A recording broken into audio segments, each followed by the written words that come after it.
தேவ பிள்ளையே, கர்த்தர் நிமித்தமாக நீதிக்கு துணை நிற்பதினாலே பாடுகளை படுவோமையானால், நீதி பரருக்காக சாட்சியாக இருப்பதினாலே பாடுகளை படுவோமையானால் சந்தோஷப்பட வேண்டும். அன்பு ஆவிக்குரிய உறவுகளே, இயேசுவின் நாமத்திலே உங்களை மனதார வாழ்த்துகிறேன். ஏசப்பா உங்களை ஆசீர்வதிப்பாராக.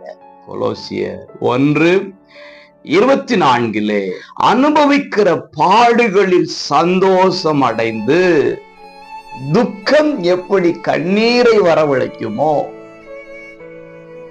துக்கம் எப்படி வேதனையின் பெருமூச்சை வெளிப்படுத்துமோ, அது மாதிரி பாடுகளும் வேதனையைத்தான பிரதிபலிக்கும், கண்ணீரைத்தான பிரதிபலிக்கும்.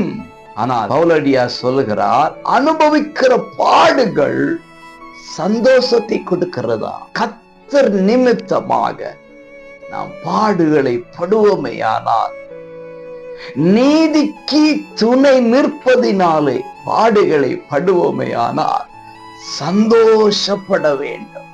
ஒருவேளை நம்முடைய பாடுகளை பார்த்து, உபத்திரவங்களை பார்த்து பிறர் பரியாசம் பண்ணலாம், பிறர் கேலி செய்யலாம்.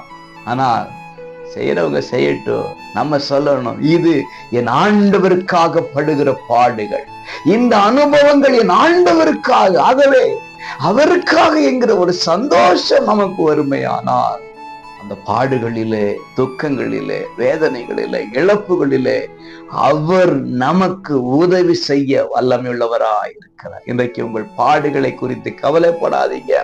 உதவி செய்கிற தேவன் உங்களோடு இருந்து நடத்துவாராக. God bless you.